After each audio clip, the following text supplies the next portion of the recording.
and welcome to another episode of Turn Left. I am your host, Indiana's own Dana Black, coming to you live. Yes, all the way live from Black Pearl Studios, where we talk about Indiana politics from the left side of things.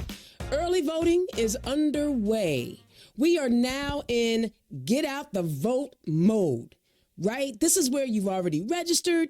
We are underway. I mean, golly, this is the time that we show up and make our voices heard. And as you remember, I told you on the 26th of October, Marion County is hosting a huge Get Out the Vote rally at Frederick Douglass Park at the Family Center. So make sure that you make time to come out and hang out. But more importantly, this is about getting people to the polls. We want to collect volunteers who are going to help make phone calls. We're going to collect volunteers that will consider going out and knocking on doors. Because here's the deal. We can make a difference in our state if we show up. Okay, so let me tell you something. You know, Republicans, they can't actually win on the policies that they are presenting to us, right? That's not how they're going to win, right? Nope, can't do it. They want to restrict reproductive health care access. They want to ban books.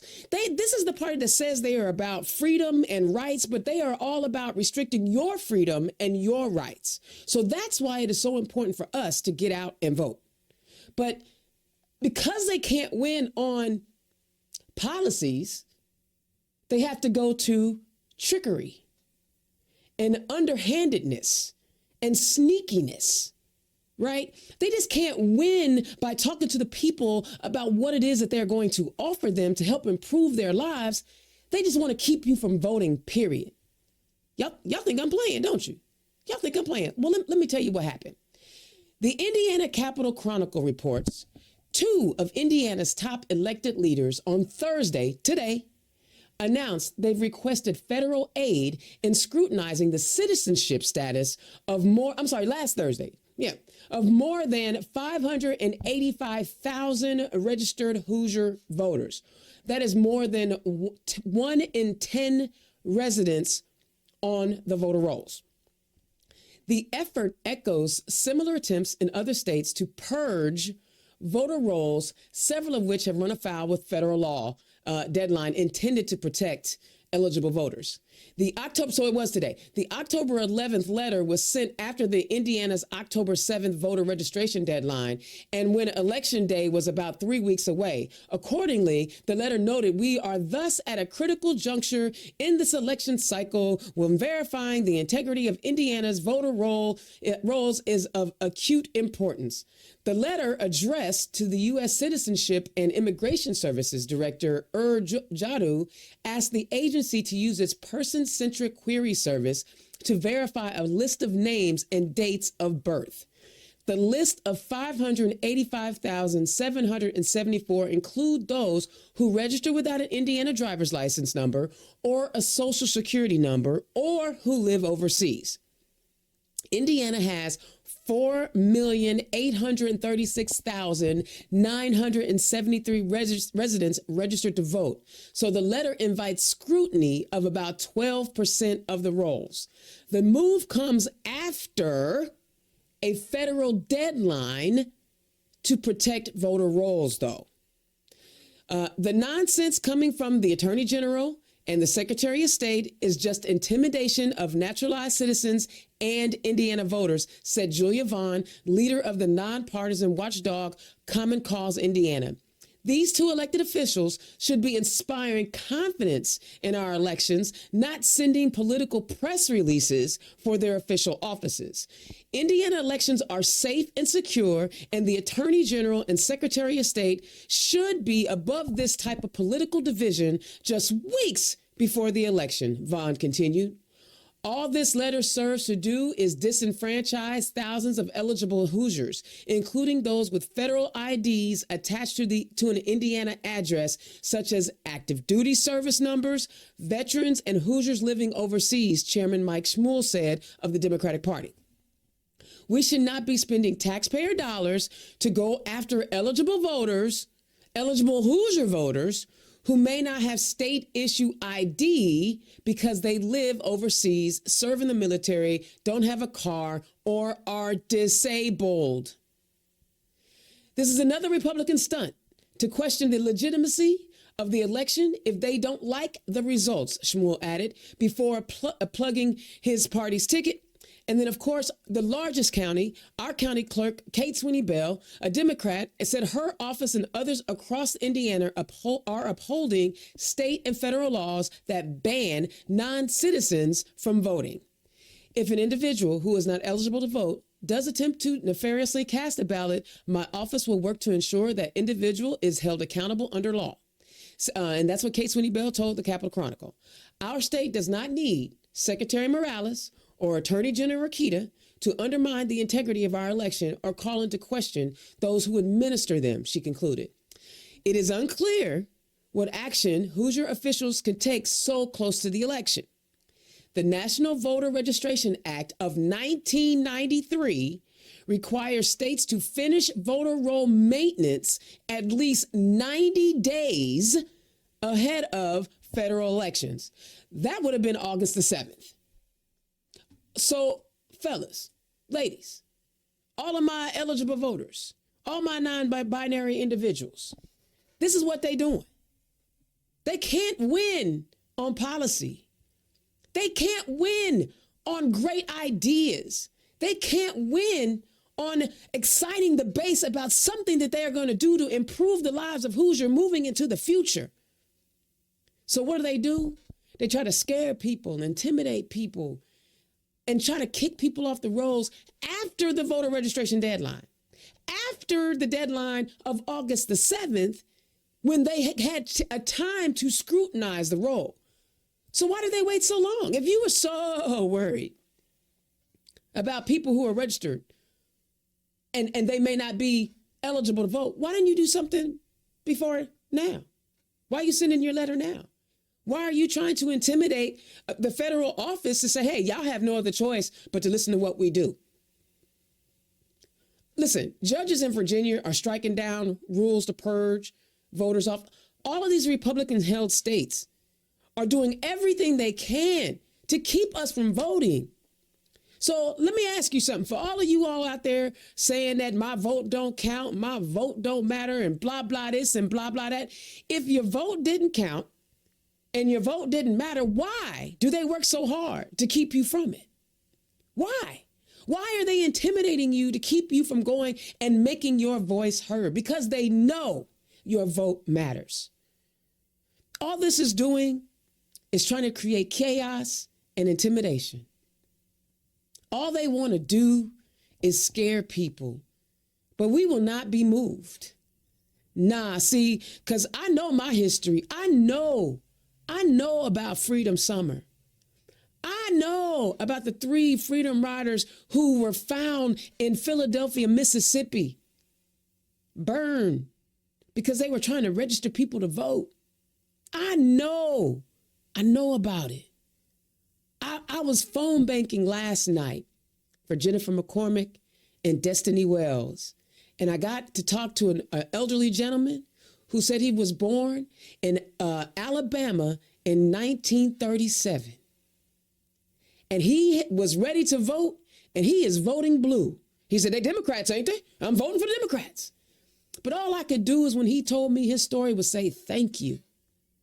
Thank you for everything that you have done throughout your life to ensure that I and the generations behind me are eligible and can cast votes, to have a say in this citizen government.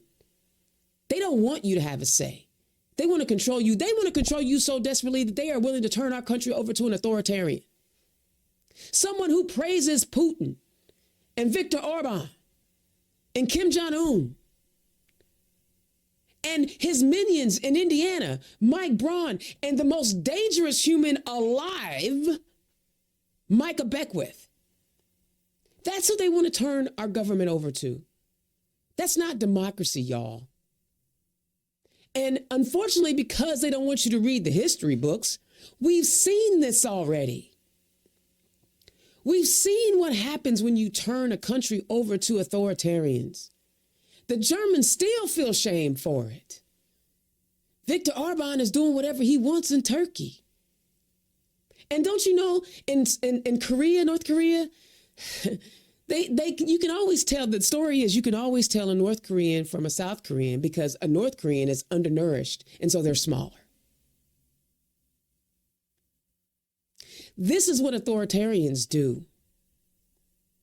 They poison their the people who disagree with them. They put them in jail, which is what the Orange Menace has said he wants to do. They restrict media access and restrict free press. And they restrict access to voting. I mean, my goodness, didn't Putin win with like 98% of the vote? Child, please. Don't nobody believe that. So now, this election, I know they have said to you a gazillion times that this is the most important election of your lifetime. But we are at a pivotal point in the history of the United States and this great experiment of democracy and self-governance. This is a pivotal point. Never in our history have we had someone so willing to literally get rid of the Constitution. And he has minions in place all over the country who are ready to stand with him. And trust, know, and believe, after we defeat him, we still got a whole bunch more we got to get rid of. This ain't no joke. This is serious business. So if you are brave and you got time and you don't have to work, would you consider being a poll watcher? What? A poll watcher? Yes, a poll watcher, because we don't want any intimidation. We don't want any nonsense or becoming a judge. Go to your county clerk's office. See how you can sign up to work the polls if you can on election day or any day, since we got early voting going on. Because we want to make sure that every vote counts. We don't want anyone to be disenfranchised. We don't want anyone to be intimidated. And I'm going to show up. See, I'm so fortunate that I work for Act Blue because they give us 10 hours of volunteer time that we can go and volunteer for the election cycle. So I am going to volunteer to be at somebody's poll on election day. Plus I'm a PC. So I got work to do. And I'm so fortunate that my job says, yes, you can take the day. Go ahead. So I encourage anybody who believes in this democracy. I encourage anyone who believes that we want to continue this ability to correct our wrongs and become a more perfect union. Because no, everything ain't perfect. No, there's a lot of messed up stuff. But we can't fix it if somebody's going to tell us who we're going to be. We need to continue to elect representatives who are going to represent us at every level of government. And this is how we do it. Don't play. Don't stay at home. Do not sit this one out, y'all. Because guess what? Our lives absolutely depend on it. That's my rant. So let me hear from my sponsors today. Bohm's Unique Boutique. Today's show is brought to you by Bohm's Unique Boutique. Click on the QR code. And for all Turn Left listeners, you can get a 10% discount on your order by using the code Democrat. Be sure to visit www.bohmsuniqueboutique.com. Democrats, are you looking for an affordable digital content creation solution? Then look no further than Black Pearl IT Solutions and Black Pearl Studios. Indiana's own Dana Black is providing many of the communication wraparound services any Democratic organization needs. No matter the size of the budget, Indiana's own and Black Pearl Studios have you covered. Just scan the QR code or visit www.blackpearl-its.com. All right. The best part of the show, y'all. This is the absolute best part of the show is when we get to talk to the candidates. Yes, because you know how much I want to end the supermajority in this here state house. This one right here, Indiana State House. Now, I know there's a lot of noise at the top of the ticket. I talk about the Orange Menace all the time, but our state house is what's going to, that's where all the power is.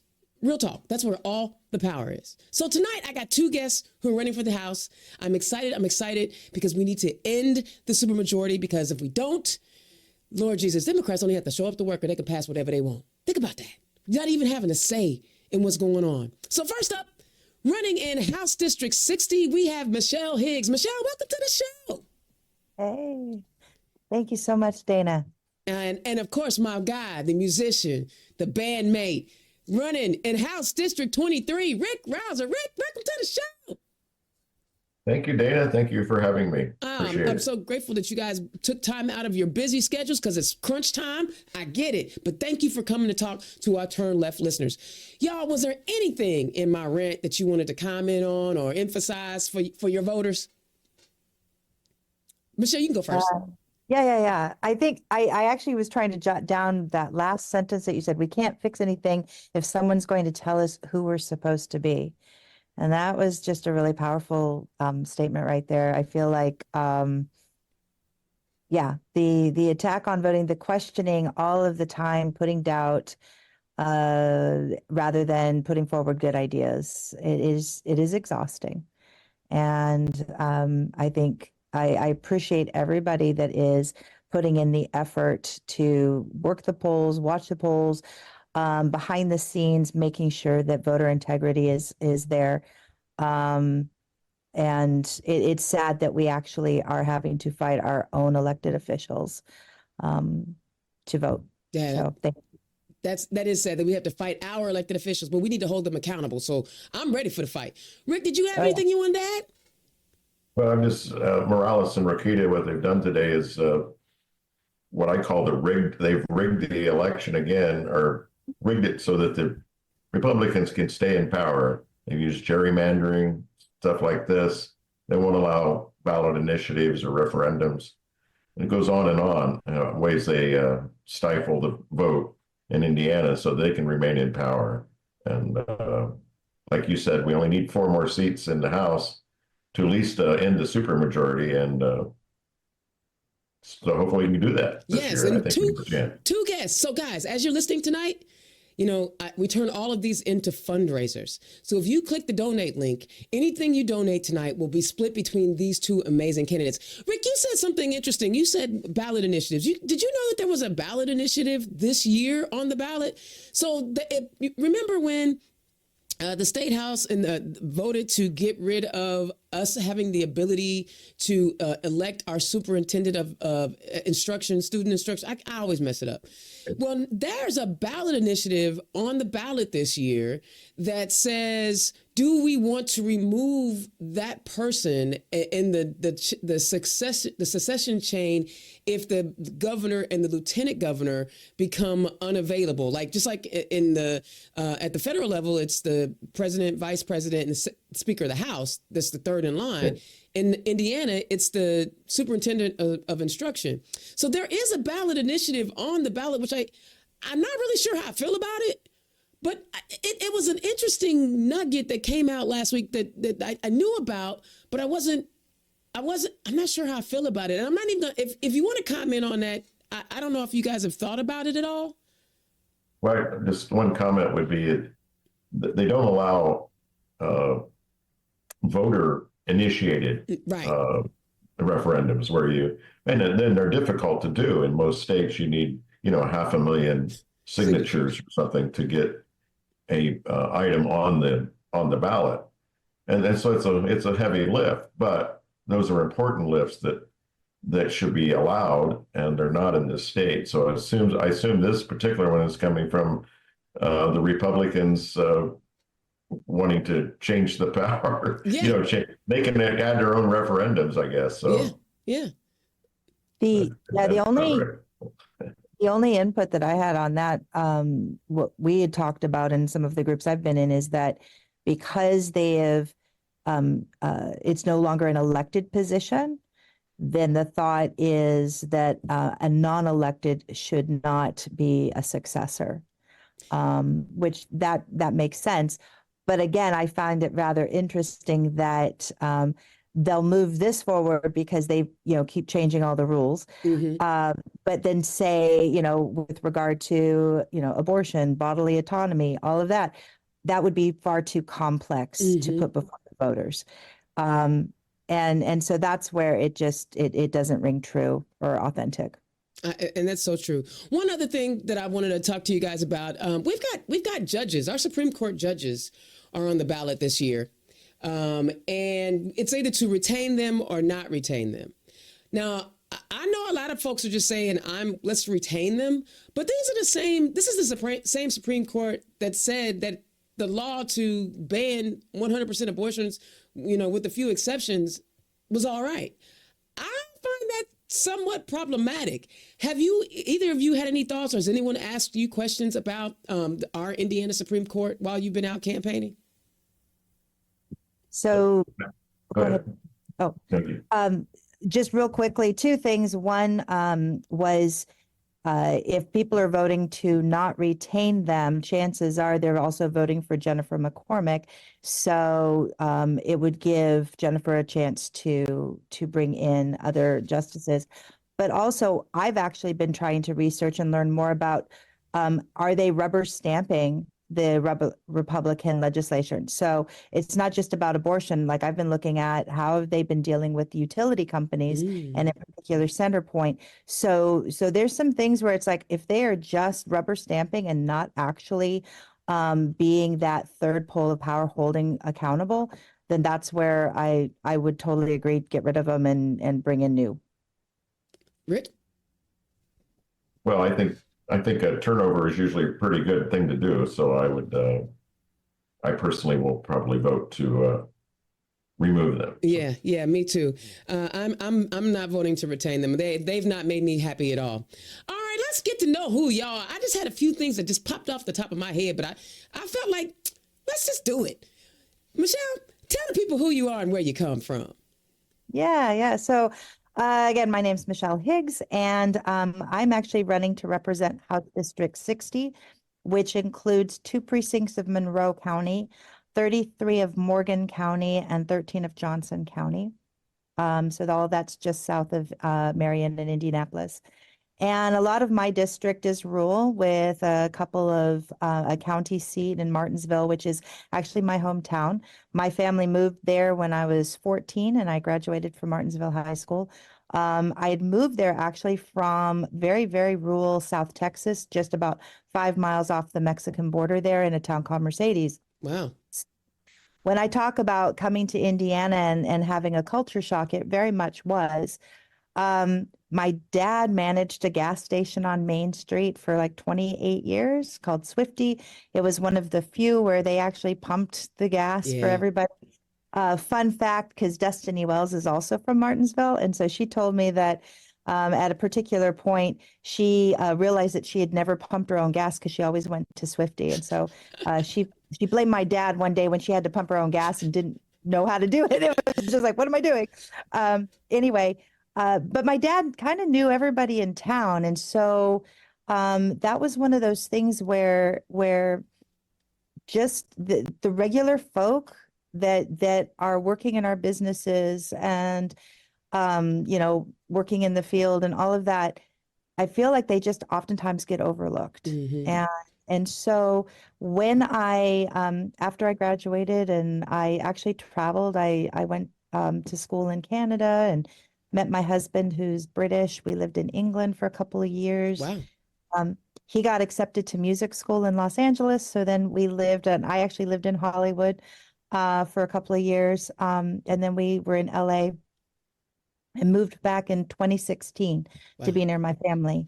And I say this, it's on my website. I say this in a lot of places, and it's very true. The hospital where my brother was born no longer delivers babies. It's a regional cancer center.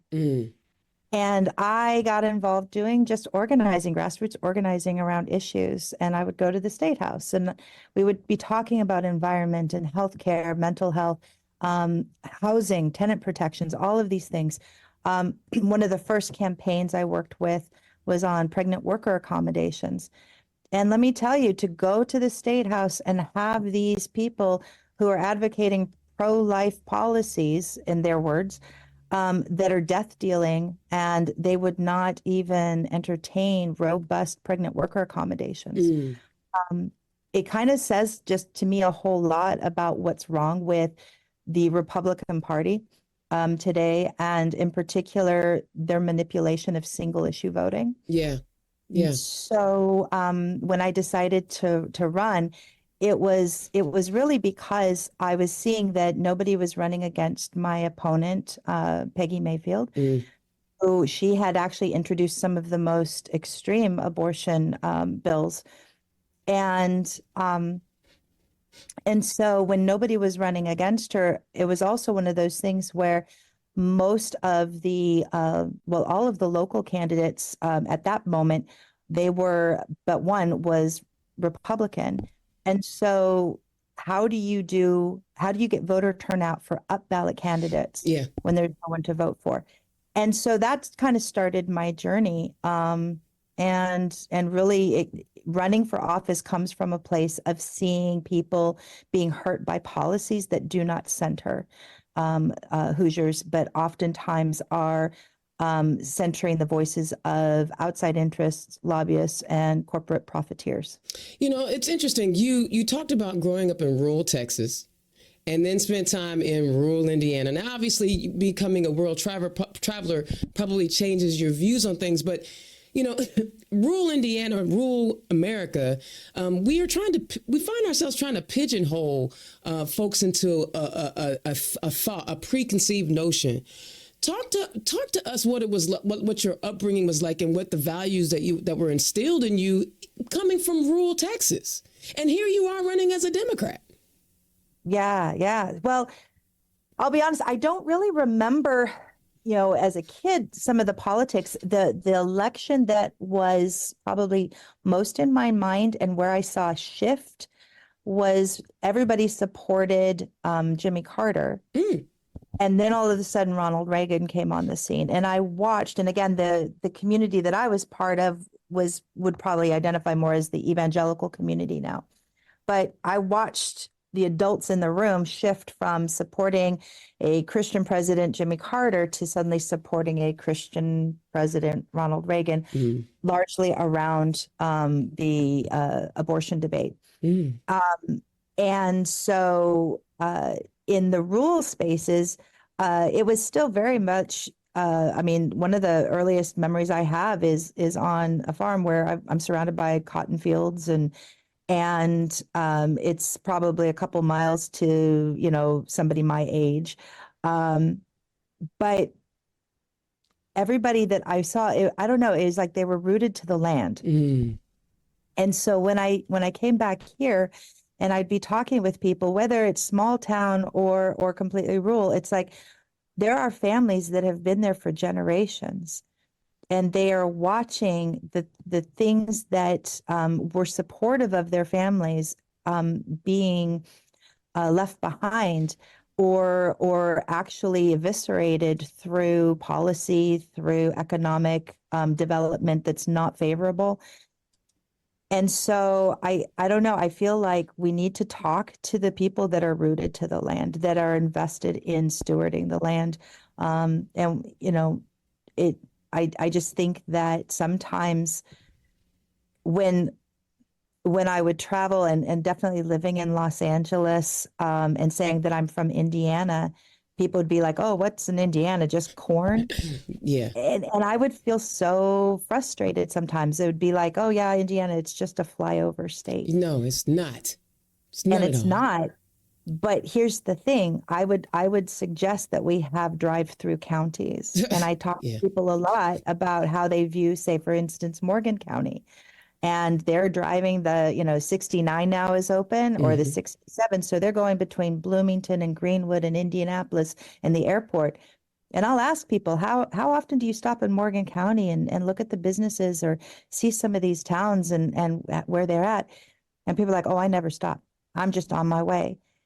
And I think that when people feel like all they are is a flyover state or a drive-through county, they disengage from the bigger conversations and they bunker down. It's kind of like, and I think we see that, and it becomes, and I will say, you talk about the Orange Menace. I will say at a national level, it's been manipulated. Yeah. And so we're watching people being manipulated around very, very real concerns and hurts and mistrust. And I feel like our supermajority has largely just kind of banked on that. Yeah. And God, people are going to show up and they're going to vote just because we say we're Republican or we have, an elephant next to and we're going to maintain low information voters. And so really a large part of what I'm doing right now in the groups that I'm part of is how do we educate voters to see that the policies that these people are doing have, what I've called unintended consequences. Mm-hmm. And these legislators are channeling willful ignorance. They are choosing not to be informed about what their decisions are doing. Yeah. Let me bring Rick in here. Rick, tell the people who you are and where you come from. Well, my name's Rick Rouser, and I'm running for state or District 23 for the House in Indiana. And so I'm an electrical engineer. Been working that for 25 years. I actually went to Purdue as an adult and got my degree. I had worked in another career as a TV repairman before that, of all things. Right. Do we even do that anymore? Do we repair TVs? We just kind of toss them out and go get a new one. Yes, we do. That's what we do, right? And so used to have a license. Used to have a license to work on those, but not anymore because there's nothing to repair. So I'm married. My wife Lita, and we have 3 adult children and 4 grandchildren, which we love very much, from ages 2 to 22. Oof. So they're a lot of fun. So like I say, I've been working in the automotive industry as an electrical engineer for a number of years. So I know how to do research. So I've been looking into some of these problems that we have that in the state, in our district, especially where when I first started running, you've probably heard of the LEAP program going on in Boone County and Lafayette. Well, that's kind of what got me started. So as an engineer, I thought, what's the problem here? So I went to some soil and water meetings that were happening and talked to a geologist who was studying this. And the biggest problem we have is we don't have a plan for Indiana for water usage. They haven't done any studies really of any importance since the 70s until now. They're starting to do them. But, another case of where we jump into something and don't even know if we have the resources to provide it. Yeah. So the main reason I started running was because as there was no one running against my opponent. My opponent's Ethan Manning. And I don't believe he was really working for our 2 counties, which is District 23 is most of Cass and Miami counties in north central Indiana. And as I talk to the citizens around, no one ever sees him. He doesn't really attend public events where you can ask him questions. He, would do fundraisers with the Republicans and stuff, but it's hard to get answers or talk to him or tell him what you want to do. And so, as you know, and we've talked briefly on this before, the Republicans have a supermajority in this state. And we need 4 more seats. We're going to need some rural people to win this vote, I hope, to put a check on the power that the Republicans have, because they're voting for everything they want. And they're taking us on a one-way trip to the bottom. We're on the bottom of all the good lists and the top of all the bad lists when it comes to healthcare and education and things like that. So that's the main reason I started to run, was because we're just not seeing my opponent, Ethan. And the latest one we have a debate coming up next week. Ooh. And we just found out he's not going to attend that either. So, okay. There's a rule that if you stay silent, if you think you're going to win, you stay silent. So and we do it on our side too, because I know that they've been trying to get Congressman Carson to debate, but he's like, bruh, he's gonna win 3-1 here in Indianapolis. So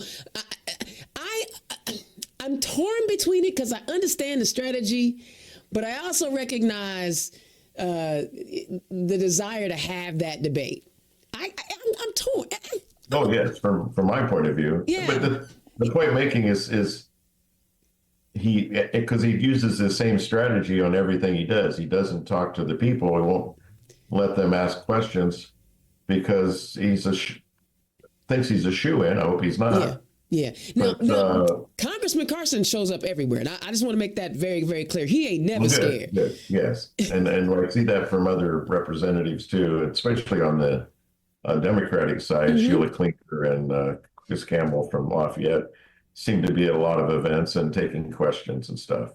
But this guy is he's kind of absent from the county, is what we see. So, and what I hear from constituents in Miami County, where I'm not as familiar with, but I've been learning a lot about all the little towns there. Yeah. But so that's me. I'm just running because I think it's time to put a check on their power and put somebody else new and send Ethan home. That's our slogan, I guess. So. Okay, we're gonna send Ethan home. You guys are both representing really rural parts of Indiana. And as of late, again, Republicans are just so repugnant at times. Excuse me. They are using the immigration issue to literally create chaos in places. Just this week, Cass County, Rick, has been in the news in Logansport, where they're making it seem like the federal government is just like drop shipping immigrants into rural Indiana. Now, first and foremost, I'm going to say this. Some of these rural Indiana towns need immigrants because you're losing your tax base. Let's just say that. And then some of those people that live in those rural towns do not like anybody in Marion County, but they don't mind being on the welfare tip of Marion County because we're, supplementing those counties when they don't have enough money for resources. But what I want to talk about is you have Cass County, and a clown went on Fox News to talk about immigration in Cass County. And Michelle, you're in rural Indiana. Talk to me, what are the people saying about immigration into their small towns? Rick, I'm going to start with you because Cass County was specifically mentioned on national news. Yeah, so we've been a town of immigrants forever. First it was the Italians, and then more recently with a meat packing plant, Tyson. Several years ago, they started bringing in people from Central America, Hispanics, and Mexico. And those people have now acclimated to the community and are, they're the ones you see actually out putting siding on houses and fixing up houses and fixing up the downtown. The downtown suffered from, the blight from the 70s where they built the mall and the downtown just kind of died. Mm-hmm. But lately, the buildings are now being reoccupied. They're with restaurants and other businesses, a tent rental. There's all kinds of businesses going in. So the downtown's kind of reviving again, and it's due to the immigrant population taking over in these places. So now we have some Haitians who were coming, refugees. They were, because of earthquakes and political violence in Haiti, they were applied for asylum and were given temporary status. I heard, I'm not sure on this, that some churches, mega churches, actually sponsored them to come to the U.S. Okay. But the point being is Tyson, the meatpacking plant, who was previously employing a lot of Hispanics, well, some of those Hispanics have found jobs in the next county with the new battery plant that's going in. Okay. It's a little higher wages and a little less, the work's not quite as hard. So Tyson was looking for people to work. And so these Haitians came to town. They're employed for the most part. And so that's how they got here. So the biggest complaint I heard, there was a city council meeting on Monday, and I watched a video from it. A group of people went there, and their biggest complaint, I thought, was that the new Haitians were rude. Mm. At Walmart, they wouldn't step aside when they were coming through. I'm sorry, say what? I don't know if any of these are founded or not, but personally, my few interactions with the Haitians have been just fine. They're just very polite, and some don't speak English, and but that will soon they'll soon start to figure out. Their kids will Yeah. speak English before they do, probably, and teach them. So I want to go back to something you said. Okay. You said, first it was people from Central and South America who were coming over, and they were hired into Tyson. And that was one level of work that may have been not so great work. So apparently there weren't enough people, native born Cass County people, to take those Tyson jobs. And then a new battery factory came in, the next county over, and they went over and took those jobs. And still Tyson doesn't have enough people, natural born people in Cass County to take those jobs. So Haitians are now taking them. So basically what you're saying is they're not taking anything that anybody else didn't want. Yes, I mean the wages at Tyson are pretty good, and they take all that apply, but they do have a huge migrant or immigrant, I should say, workforce, because of the way it's been going on that for years. Because yes, enough white people didn't take the jobs at the time. It is the work out there. A lot of the jobs are very hard, very difficult, long hours, and you got to be willing to work. They do pay pretty well, but the battery factory, the new one, pays a little better, and I would believe, because I have worked at the meat packing plant before it was Tyson's, when I was 19, and it was very hard work. I only lasted about 30 days before I had to quit. Love it. But so they taking those jobs, but you're right. That's kind of the sequence of events. Tyson's looking for people to work those jobs.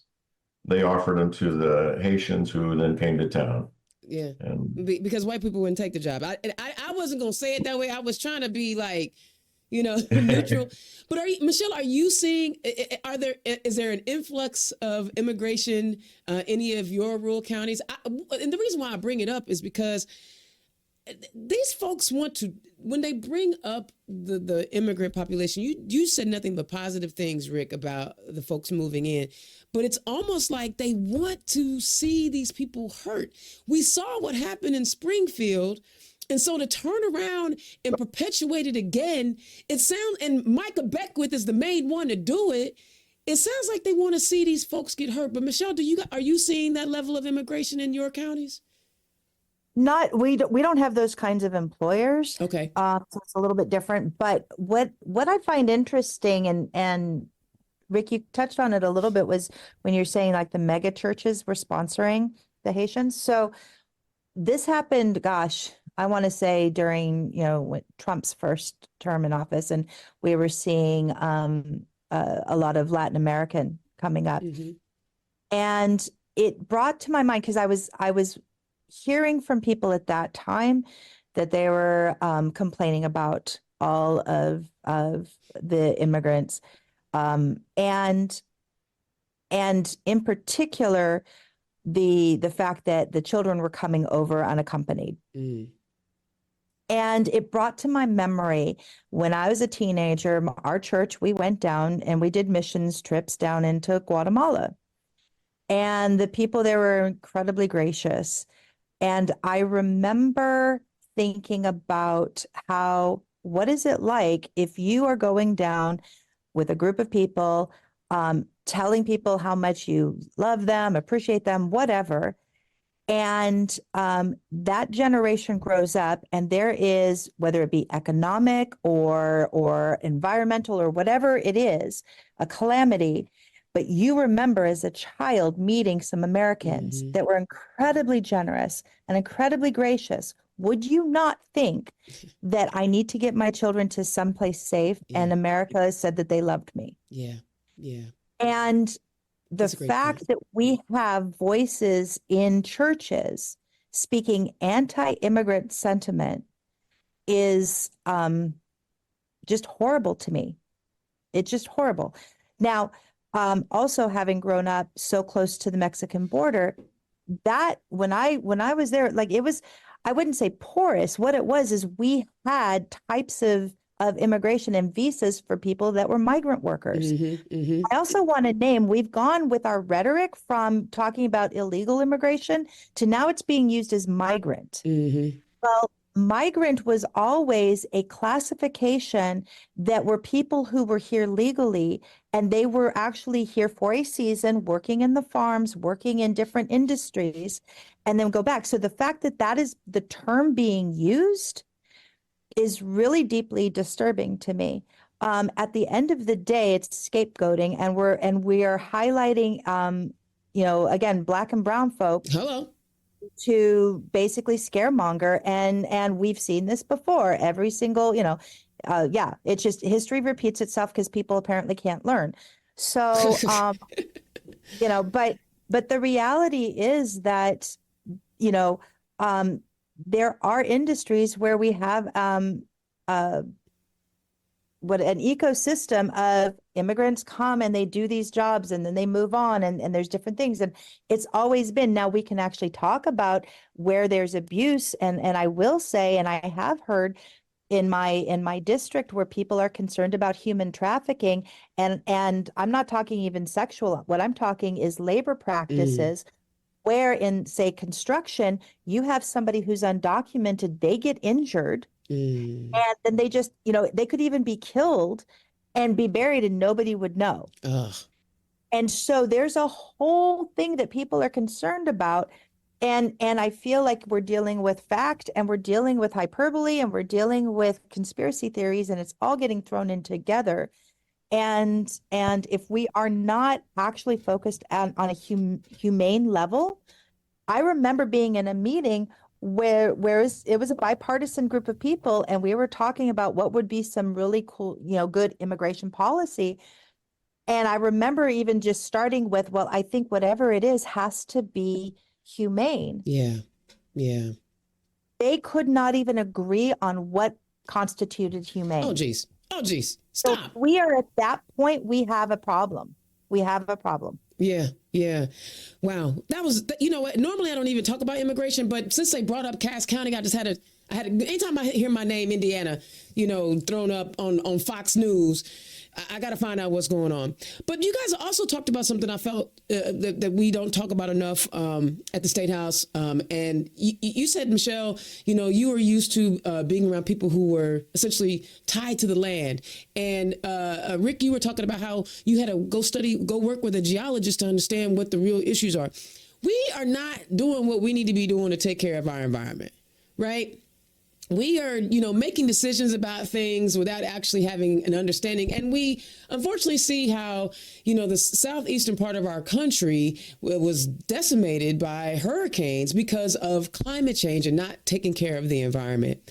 When you say, Michelle, that, connecting yourself to people who connect themselves to the land, what does that look like? And are they talking about climate change at all? And Rick, when we're talking about we haven't done a real study on water usage, are we talking about climate change, or are we talking about the environment in these conversations as we deal with these really big picture items? And I don't care who goes. Either one can start. Okay, Rick. I can speak on the water a little bit first. So the water usage, we don't have a policy. The state doesn't have a policy. All the surrounding states have policies. When I talk to a geologist, he says, the Wabash River, which goes through Logansport here, starts in Ohio or goes through Ohio, but the watershed for it. And when it reaches the state line, we know what's happening in Ohio, but we don't know beyond that because they haven't done the studies. Indiana hasn't funded those studies in the past. So do they have a reason why they don't study them? I'm sorry. Do we know of a reason why they don't want to study? No, I don't know the reason to that. They just haven't funded the studies like the other states have and put in water usage plans. And that's the problem here is they want to draw 100 million gallons per day from near Lafayette and pipe it down to Boone County, right, near Indy. And for this Lilly thing, and it was all put in place. The pipelines were being stopped, and Lafayette says, "Well, wait a minute. We need to see if we actually have enough water in our aquifers to supply that much water." So it's on hold for that at the moment. Although I guess they're still in pipe. I'm not sure on that one but I've heard that. But so now they're going to get water, 25 million gallons from another place. Well, sounds like we're still 75 million gallons short, so it's going to have to come from somewhere. What's a concern for us here in Cass and Miami counties, which are farther up the Wabash watershed, is that if that aquifer gets tapped out there at 100 million gallons a day, and the next aquifer that they would go out if there's another development program would be here in Cass County, where the Eel River and Wabash come together, according to this geologist. But his thing was, we may have the water, we just don't know. We haven't made the plan. And he pointed out that the Ogallala, if I said it correctly, reservoir or aquifer, which was in Oklahoma, Kansas, and Nebraska, huge aquifer that they thought was unlimited.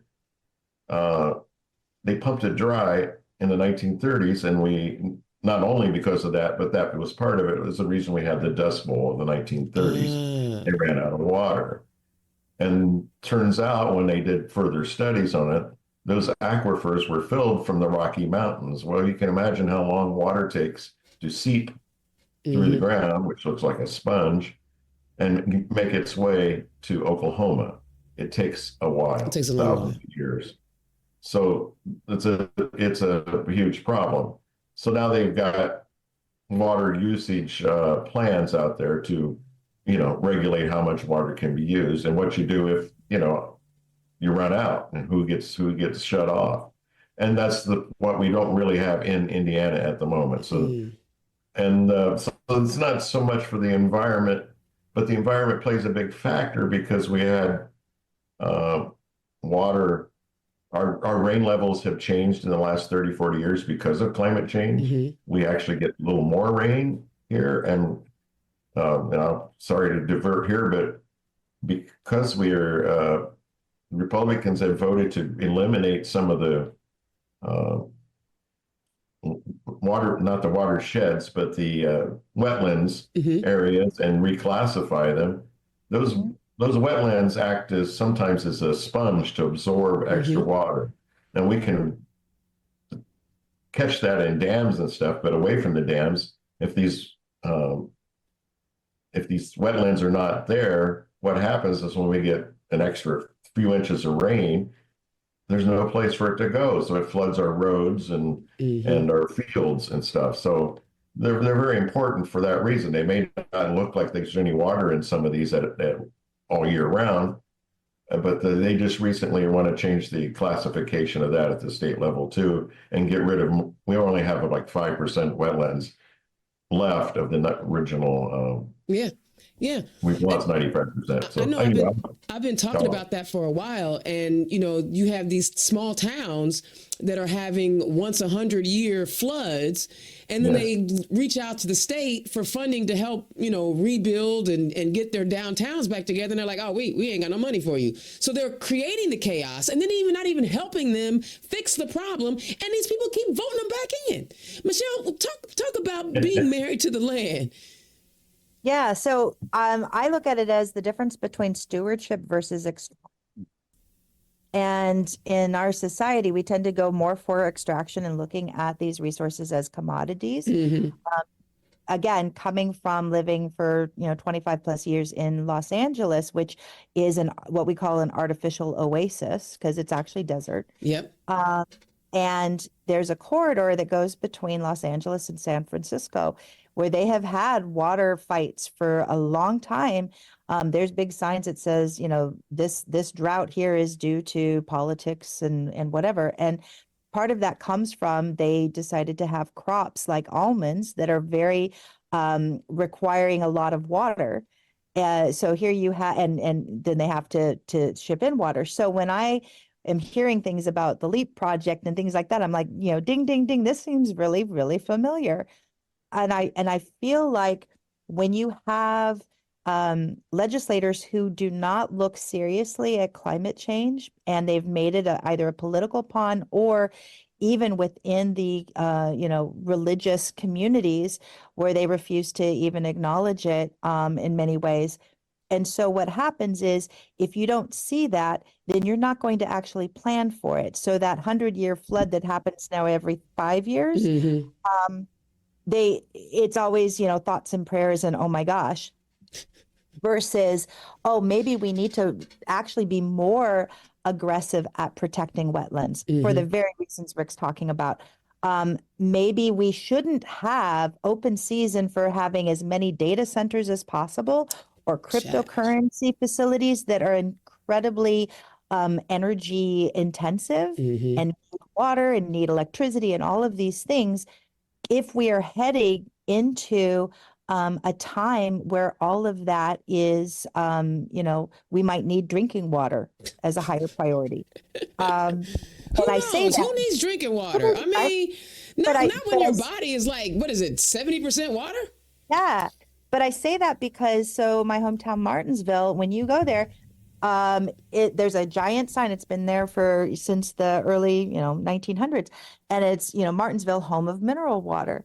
Well, at the turn of the century in the 1900s, it was famous for having these mineral water spas. And there were, and some of these hotels, like they would bring dignitaries from around the world.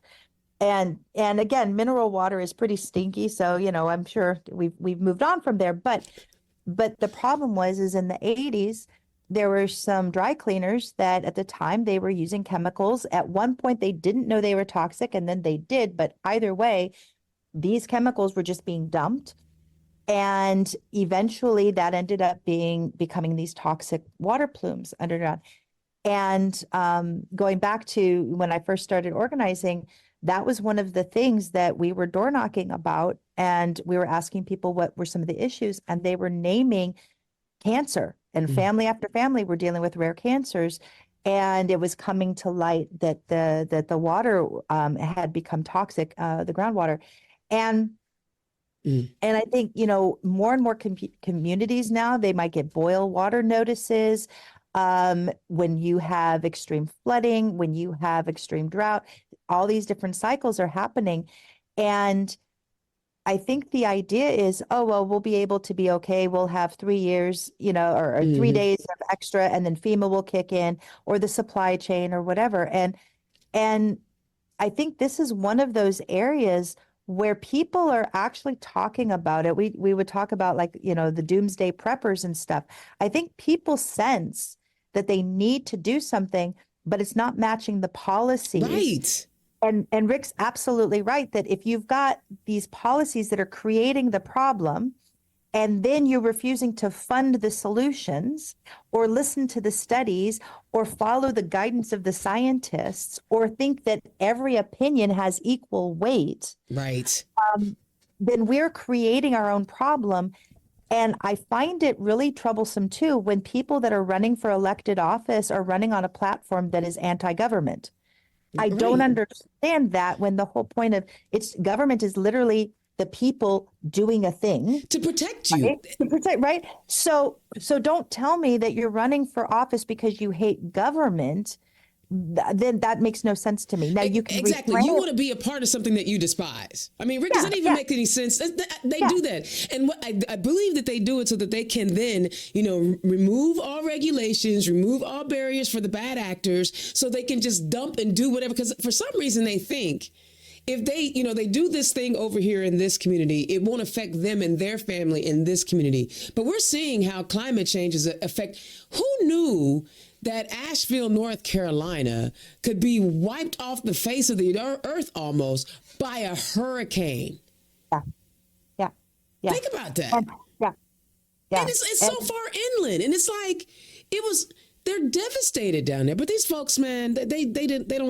I don't know. I wish our elected officials in the state house cared as much for the people that they are supposed to represent as the companies that give them money. Yeah. Well, and that's one point, Dana, that I talked to a lawyer who happened to be from Texas working on some toxic waste stuff that was happening in Peru. And he said, Indiana laws favor the companies, and they favor toxic companies. And that's why toxic companies come to Indiana, because the laws favor them more than other states.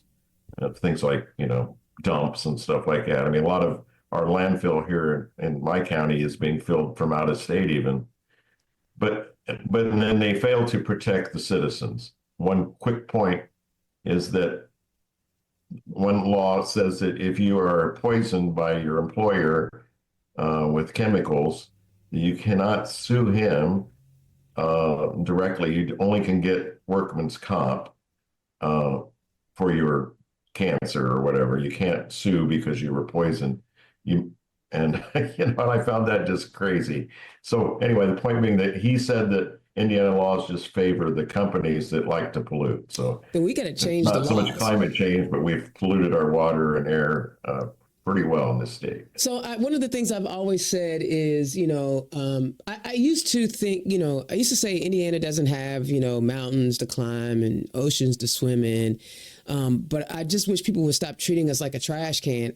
You're teaching me things tonight that literally speak to what I was saying metaphorically, not realizing that they really do treat Indiana like a trash can. A toxic waste dump is what they're doing. And the fact that we're not birthing babies in a hospital in Morgan County, and it's a cancer center, because we know that it's a cancer cluster there in Morgan County, and why, Senator Bray, who also lives in Morgan County, would not want to protect his constituents is beyond crazy. All right, the hour, you see how fast it goes, right? But I want to make sure that I get into the issues that your people are talking about and how you're framing your campaign. So, Rick, I want to start with you. Typically there are three main issues that every candidate is running on, or what they've heard from their door knocking experience or phone call experience, that they shape their campaign around. Tell us what your three main issues are for running for office. And it can't be just to get rid of Ethan. It's got to be, you got to give me some good ones, because we want to get rid of Ethan, but we want some real stuff. Well, we do, right. Well, one of them is education. So for us, I got to go with Ethan again. His votes have sent about $4 million of school money. The public schools here in our two counties have gone to private schools. And we have no private schools in our county. And I'm kind of wondering why he would vote those away.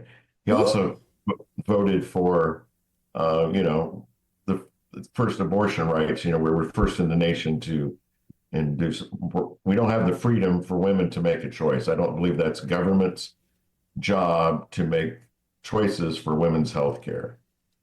And then we need to clean up our air and water and put in policies that protect the citizens of Indiana and our district versus the companies. I want to go back to your education topic, because you just said something that blew my head clean off my shoulders. Did you just say that because of school vouchers and that taking away public money from public schools means it reduces the amount of money that you have in your counties, in the school districts, and y'all don't even have choice in your county? No, you have choices to go to other schools, but this money is being taken and funding private schools, and most of the private schools in Indiana are around the 465 Beltway around Indianapolis. Yes. We don't have any in our two, and here, I guess one is going to open up, but it's a small one, 24 students or something like that. So the money's going to private schools, and ain't no.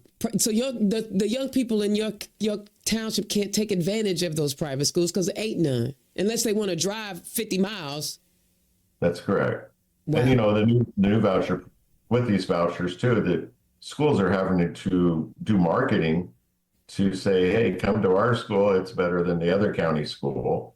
And, and some schools just don't have good marketing. They might be a great school. But why do you have to market a school? You need the number of students. I know, but that's just approximately $6,000 per student as part of your income. That's money that could be going towards educating the student that they're now having to allocate for marketing. Y'all, do y'all see how this is it just keeps getting worse and worse. Like, it sure does.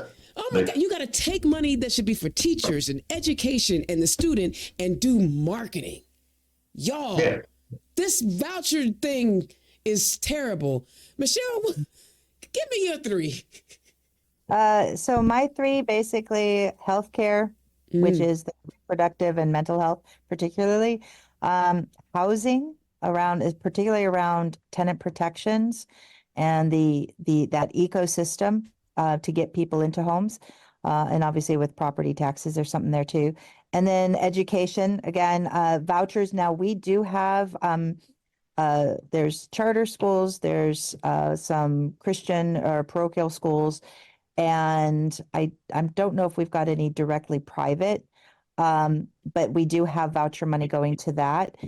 The other thing with regard to education that's deeply disconcerting right now is the new high school diploma that they're putting forth, that they just came out with the second round, and I'm still trying to get my bearings around that one. But I have a school district in my district that is very rural. And when I talked to some of the parents there about this, they kind of laughed because with this new degree, we've talked about the work study that they're trying to do, having the kids go and have off-campus jobs. And the reality is for rural schools, where are those jobs that they're going to be able to do? How are they going to get there? If they're at least 20 to 30 minutes away, who's driving them? Because they're 14. Right. And what's also very laughable, so they're talking about this for juniors and seniors. Okay, so fine, maybe they would have driver's licenses, but here's the thing, they defunded driver's ed in the public schools. So now they're saying, well, maybe we can put money in so people can get private driving lessons. Like, it's just everything they propose, it's not thought out. And they're saying, and correct me if I'm wrong, but I think it was based off of, was it Sweden or Switzerland? Which country? That they've based this off of. Either way, it's a European country. And I'd have to say, well, Europe has universal health care. They have public transportation. They have an infrastructure that's already in place. So you can add on this layer of a work education pathway in such a way, it works for that. But they haven't looked at it here. We don't have the infrastructure. And then to turn around and say they have to make a decision on it, by mid-December. I have, and I neglected to say this at the beginning, but I have three kids. They actually span three generations, if you can believe it. I have a daughter who's almost 30. I have a son who's going to be 13, and I have another son who's going to be 10 this year. So the 13-year-old is the guinea pig for this. He's in 7th grade right now. As this comes into play, it is his class that they're going to be implementing everything. And when I look at it, first off, we're a right to work state. Right. So what's the guarantee that he decides, okay, I'm going to go and I'll be an apprentice. I'm going to go work in this company. And then as soon as he graduates, that company could say, thank you very much, you're out of here for whatever reason. And then does he have the education to go and immediately go, I'm going to upscale and go back to school? Or does he have to start over because he didn't get the courses that he needed? So there's so many questions that they just have not answered, not to mention, going back to the voucher thing. And Rick, you're talking about like this need, the competitiveness. Kids can go to other schools. And that's what they think of. They're thinking of education as being the marketplace. And just like in the free market, whoever builds the better mousetrap wins. I do not understand why they put that thinking both around education and around healthcare. It's like, if I don't care where I move in this state, and it almost sounds to me like people who have never moved beyond a 30-mile radius in their life. Because if I change, whether it be the state or a town or whatever, you best be thinking, I want to have the same kind of quality of education. Definitely the same type of curriculum. Like, are we learning this or not? And so if you keep siphoning money out of these small town and rural community schools, they're going to close down. I don't understand why Indiana has a law where if a public school closes down, a charter school can buy that building, that infrastructure for $1. $1. I don't get that. I don't get that. $1. Right? And the thing is as a parent, I may think I can homeschool. I may think I can find them a charter school, a parochial school, whatever. And let's say it doesn't work out. At the end of the day, my child is required to be educated. That local public school is required to take my child. And so that infrastructure has to be maintained should I suddenly decide to go there. But I'm going to take this conversation one step further, because there's another aspect to all of this that I think gets lost on us as we are having this real serious intellectual conversation about education. You end up with a generation of people from rural Indiana, which in Indiana, unlike southern states where rural Georgia will have, Black folk and Hispanic folk. In Indiana, most of the rural people are white. Okay. So you have generation after generation of white folk who have been poorly educated and don't have what they need. And they see people around them amassing wealth or amassing opportunities. And then they become incredibly resentful because they don't understand, well, wait a minute. I'm an American too. Why am I not? Why are they getting something that I was supposed to have? And that's what we are seeing right now play out. Yep. There's a lot of resentment from people whose politicians, who the people they have elected, have decided that their education wasn't worth the paper that it's printed on, and said, well, we don't care if you ever get a quality education. We want just certain people, just a few. And now you have a bunch of people who don't know how to, use their cognitive skills to disseminate information, are being fed a bunch of crap. Let me get off my horse, man, because it pisses me off, because it's a never-ending cycle that we're doing in our society that creates, negative outcomes no matter how you look at it. And these people continue to be reelected and reelected and reelected. And we are, in the citizens of Indiana, suffer. We can't breathe. We can't get an education. We can't have water. We can't get help with flood. Y'all, this is probably one of my more educational episodes. I learned so much talking to the two of you, but that's what happens when you talk to, an educator and a world traveler. They give you nuggets, and an engineer. They give you nuggets about things that you did not know or were not aware of. And that's why it's important that we send candidates like Rick and like Michelle to our state house so we can bring some common sense to the state house. I mean, are y'all as frustrated as I am at the outcomes that we're seeing? So, well, yeah, and what I would say is because certain communities have been deemed expendable, and part of that is one of the reasons why I work to organize other House candidates in rural spaces. And I know, Dana, I've talked to you before, but with what we're doing with the Indiana Rural Summit and having, right now we've got 12 House candidates across 30 southern Indiana counties, representing about 34% of Indiana. And the reality is so many of these places, it's going to take a long investment in actually going out and talking with people and being and doing relational organizing to shift the narrative, because they have just been, kind of beat down, neglected, forgotten. They don't trust government because government has not served them well. So, And so I cannot wait to see what this, what do you call it? The rural what?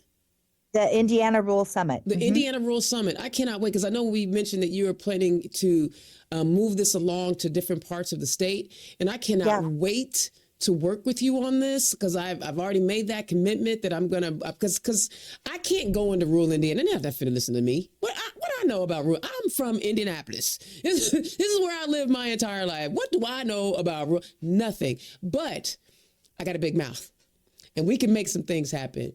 Rick, tell the people where they can find you. Well, they can find me at in Logansport or Peru a lot lately. Or you can find me at rickrouser.com. If you go to my website or on Facebook, Rick Rouser for District 23. And I'd be happy to you can get there. You can contact me, and I'd be happy to talk to anyone that wants to discuss any of the issues going on here, including water. And the engineering part of me does kick in. I apologize for going on and on sometimes. No. It is okay to be smart on Turn Left. We like smart people on Turn Left. So, and I want to thank you, Dana, for you are to me a very you pump me up, and I really appreciate that. And thank you for coming up to Logansport that one day. I hope you had a good time. I know I did that day. I did. So. I love, and you know what? Here's the thing. What Rick is being modest about, he mentioned his wife, Lita. So yes, he's running for office, but Lita is also a member of the party who does a lot of work, not just to help Rick, but to help other candidates, just like Michelle's talking about with her Indiana Rural Summit. So a lot of the folks out here that are running for office or doing this work, they have a partner or a spouse or somebody else, or they're recruiting other people and working with other people. And these are the kind of leaders we want. We don't want self-centered leaders who just feel like, oh, I look good on a poster, or I'm a fast talker, so I want to be out here fast talking, right? So Rick, he's being modest. They do a lot of work in that area in District 3, right? District 4 or District 4? District 23. Well, I mean, Congressional District 4. Yeah, Congressional District 4. Yes. They're doing a lot of stuff up in Congressional District 4. So guys, if you want to get involved, contact Rick, because Lita gonna be right there to give you something to do. And I love that. So do you have any volunteer opportunities for people to sign up for, Rick? Well, yeah. So like I say, go to my webpage. We have we have a volunteer area there, and you will indeed be put in touch with Lita, who's actually my campaign manager, and sometimes she's so helpful to me. I couldn't do this without her. So I love that. Michelle, tell the people where they can find you. Yeah, so I'm on the internet at voteformichellehiggs.com. And then I'm also on socials on Facebook with Michelle Higgs HD-60. So yeah, definitely check me out there. On my website, I actually do have quite a lot of information. I've got a blog. I've got, I put any kind of news stuff that I'm in or videos. So for the most part, if people are curious, I've wanted to have that be a great resource. As it should be. Check that out. And do you have any volunteer opportunities coming up? Absolutely. If people can, they can certainly go to the website. There's a link there. Also, they can email campaign@voteformichellehiggs.com, and we will plug them into our Get Out the Vote initiatives that we're doing right now. The other thing, and when you rebroadcast this, Dana, do you have a space where if I sent you a link to something, people could act on that? So when I reshare it out on social medias and the YouTubes, there will always be a comment section, and you can add whatever you want in those comment sections. Okay. Yes. So kind of our big ask right now is my husband helped produce a campaign video that's about a minute long. Yes. That's themed around Stranger Things, specifically to talk about breaking the supermajority, because we're in the upside down right now. And our big ask is to try to have that go viral and really get that shared around. So yeah, absolutely. Well, make sure you post it, guys. Thank you so much for joining me. I mean, again, this was a headsy. This hit the cranium tonight, because you guys were giving us some. I don't think anybody's ever said geologist on the show. I might have had somebody to study geology, but we ain't been talking about water. I mean, this was a good conversation, and I learned a lot. So I want to thank you guys for putting your names on the ballot and doing the work. Because like I tell people all the time, people always ask, well, who was the party running for this and who's the party running for that? No, these candidates take time out of their lives to run for office, to raise the resources, to get their messaging out. They are servants, right? They are servants. They want to serve you in the community. So thank you so much for joining me, guys. Don't hang up just yet. Guys, look. Indiana's own Dana Black, Turn Left. We're bringing the candidates. We are in the final 20 days We inside 20 days now into the election. And now more than ever, we need you to be committed to helping candidates. Time, talent, or treasure. Can you knock doors? Can you phone bank? Or can you, donate some money? Click the link to donate to the candidates tonight. But more importantly, do the work. And I wanted to shout out my good friend, Christine Bohm, real quick. At Act Blue, we have a marketing team and we have a podcast, and they reached out to us and said, who do we think could do the thing? And I recruited Christine. She did the Act Blue podcast, and I'm telling you, she knocked it out of the box. She brought a lot of energy, a lot of, never give upness. If you get a chance, go scroll down my Facebook page or on my LinkedIn page and listen to the Act Blue podcast featuring Christine Bohm. I'm so proud of her. She does all that work up in District 3 for Huntington County. I'm elated. And I just want to make sure that everyone knows how wonderful she is. Like I know how wonderful she is. So go check that out. Second, I've heard from most of you that you wanted a critique of the Attorney General debate. I'm going to do that. I'm going to do that tomorrow. I'm going to do I've got it saved, so I'm going to talk through it as they were talking. It's only about a 25-minute debate, so I think it'll be kind of fun. So look for that on all my social medias. You asked for it. I'm going to give it to you. But more importantly, we still have a couple of more shows before the election. I have some great candidates still coming on. It looks like I will be post-election night. I'll be at Wish TV at 10 a.m., so look for me there. But the bottom line is I am out here doing what I do. I'm using my talents. I talk a lot. I talk all the time, but I got something to say. And I'm actually pretty good at it. So I use my talents to bring it to the movement. What talent do you have? What talent do you possess that you can bring to this movement? And just bring it. Just bring it. Come as you are. We will embrace you and love on you. Just like last night, I met some cool people when I was phone banking. Just come on out.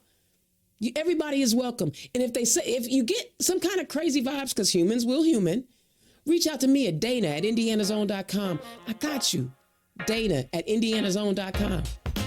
And let's get you involved. There's places for everybody, okay? All right, thank you for tuning in to Turn Left. I love doing this show. I love advocating for my Democrats, and I will holler at you next time. Peace. Turn Left is the property of Black Pearl IT Solutions. Executive producer, Indiana's own Dana Black. Music by www.bensound.com.